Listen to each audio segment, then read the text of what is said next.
One art. The art of losing isn't hard to master. So many things seem filled with the intent to be lost, but their loss is no disaster. Lose something every day. Accept the fluster of lost door keys. The hour badly spent. The art of losing isn't hard to master. Then practice losing farther, losing faster, places and names, and where it was you meant to travel. None of these will bring disaster. I lost my mother's watch, and look, my last or next to last of 3 loved houses went. The art of losing isn't hard to master. I lost 2 cities, lovely ones, and vaster, some realms I own, 2 rivers, and a continent. I missed them, but it wasn't a disaster. Even losing you, the joking voice, the gesture I love, I shan't have lied. It's evident the art of losing is not too hard to master, though it may look like graded, like disaster. It's very tricky because if you don't know you lost something, you're not gonna say you lost it. Like you call it loss, like whenever it becomes evident to you that you lost it. Like the moment when you realize you're missing something that was there and no longer is. How would you define loss? If you lose your watch, or you don't have it, but you're not looking for it. Okay, so maybe a lost thing is something you're looking for because you lose many things, but you don't go looking for each of these things. What I liked the most was the verse about how she lost 2 cities, lovely ones. And that's mostly because you know how I travel all the time, like between here and home.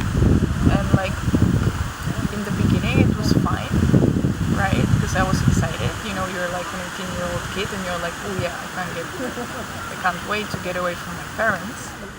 This is over at some point because you're like, okay, so now I partied enough, so now I want to go back home, right? But you can't because you have set up your life here. So basically for me it would be every time when I go home, and every time I leave, it's like losing it, you know, because you're losing the city. Because next time when you come back, it's like the city grew, but it grew without you, so you're no longer part of it, you know.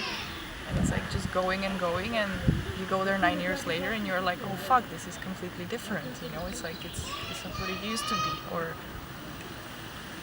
or maybe you just grow up and you like get out of the bubble. So basically, you lose your home that you have built, or like your perception, because that's like your home is still there, is just changing, and your perception, if it doesn't change, then it's not matching the speed with which like the city itself changes.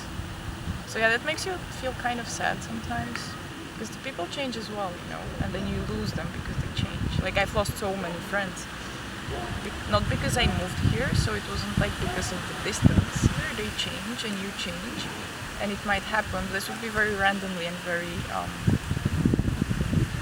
like it's not intentional, right? That you would just drift apart because, like, let's say I take road A and my friend takes road B, just because like that's what's pulling us, and then we would change and we would lose each other because we just stop talking, you know. And it's like this kind of silent loss in the world.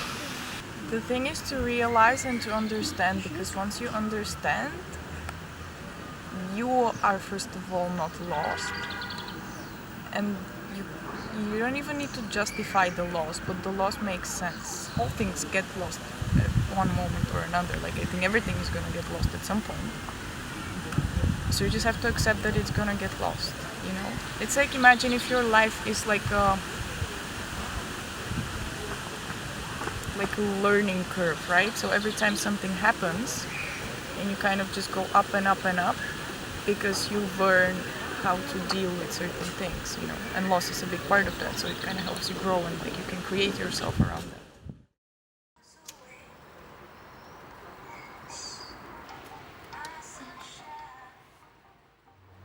I have this idea that the reality right now is overwhelming me, and I get lost there very easily because there are so many things around me happening and influencing me.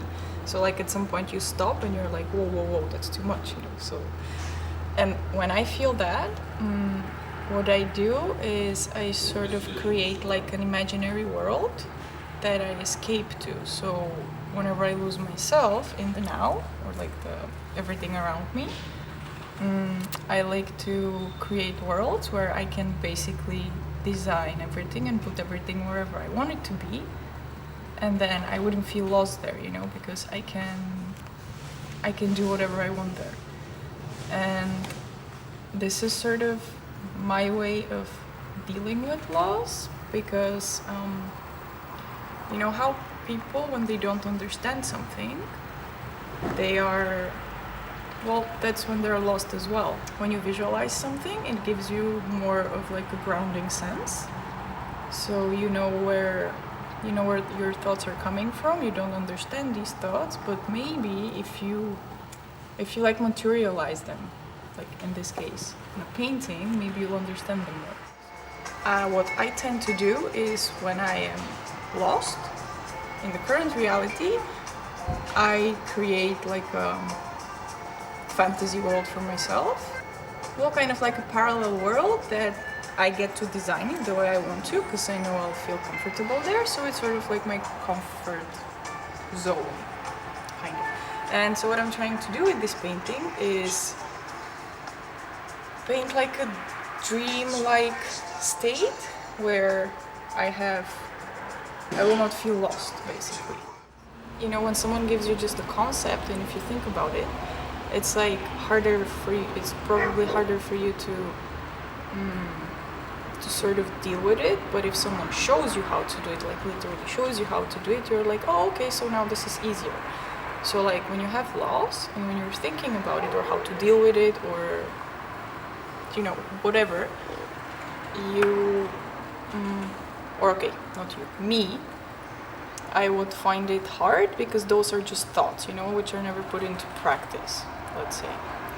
So if I paint it, I can see it, and if I can see it, that means I understand it a bit more.